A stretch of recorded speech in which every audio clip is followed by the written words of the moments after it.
దేవుడు శాసించాడు, ఈ అరుణాచలం పాటించాడు అంటూ రజనీ డైలాగ్ చెప్తుంటే అభిమానుల ఆనందానికి హద్దే ఉండదు. ఇది కేవలం సినిమాలో డైలాగ్ మాత్రమే కాదు, ఆయన పాటించే నియమం కూడా. జీవితంలో జరిగే ఏదైనా భగవంతుడి ఆజ్ఞతోనే జరుగుతుందని ఆయన నమ్మకం. దేవుడిచ్చిన లైఫ్ ను కష్టం, నమ్మకం అనే పునాది వేసి ఒక్కో మెట్టు ఎక్కిన స్టార్ ఆయన. రజనీకాంత్ అనేది పేరు కాదు, ఒక బ్రాండ్. సిల్వర్ స్క్రీన్ పై ఆయన కనిపిస్తే చాలు అభిమానులకు పండగే. ఆయన స్టైల్, మేనరిజం ఎవర్ గ్రీన్. ఎలాంటి వారినైనా మంత్రముగ్ధులను చేయగల సమ్మోహన శక్తి ఆయనకుంది. ఆనందాలకు పొంగిపోడు, బాధల్లో కుంగిపోడు. డిసెంబర్ 12న గురువారం ఇలాంటి అరుదైన వ్యక్తి పుట్టినరోజు.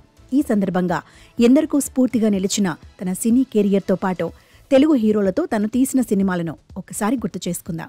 బస్ కండక్టర్గా పనిచేస్తున్న సమయంలోనే రజనీకాంత్ టాలెంట్ తన ఫ్రెండ్ డ్రైవర్ రాజ్ బహదూర్ గుర్తించాడు. మద్రాస్ ఫిల్మ్ ఇన్స్టిట్యూట్లో రజనీ నటన నేర్చుకునేలా ప్రోత్సహించాడు. ఫిల్మ్ ఇన్స్టిట్యూట్ కు ఎగ్జామినర్ గా వెళ్లిన దర్శకుడు కె బాలచందర్ రజనీ టాలెంట్ ను తొలి చూపులోనే గుర్తించి నటుడిగా రజనీకాంత్ కు తన సినిమాలో అవకాశం ఇచ్చారు. అలా అపూర్వ రాగంగల్తో రజనీకాంత్ తెరంగేట్రం చేశాడు. నిజానికి రజనీకాంత్ అసలు పేరు శివాజీరావు గైక్వాడ్. కానీ మొదటి సినిమాతోనే రజనీకాంత్గా అవతరించారు. తెలుగు తెరపై ఆయన కనిపించిన తొలి చిత్రం అంతులేని కథ.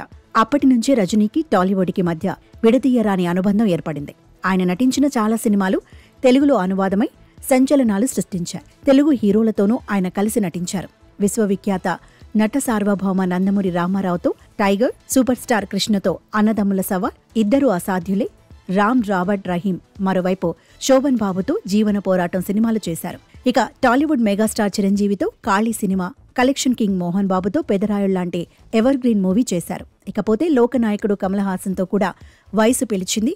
సుమన్తో న్యాయం మీరే చెప్పాలి అనే సినిమాలో నటించి తెలుగులో కూడా వీర లెవెల్లో ఫ్యాన్ ఫాలోయింగ్ సంపాదించుకున్నారు. మరోవైపు సిబిఎస్ఈ పాఠ్య పుస్తకాల్లో చోటు దక్కించుకున్న ఒకే ఒక్క భారతీయ నటుడు super star Rajinikanth. From bus conductor to super star పేరుతో సిబిఎస్ఈ 6వ తరగతి విద్యార్థులకు ఆయన జీవితమే ఓ పాఠం. ఆయన సంపాదనలో 50% సేవా కార్యక్రమాలకు కేటాయించే రజనీకి ఎప్పటికైనా హిమాలయాల్లో స్థిరపడాలని చిరకాల కోరిక.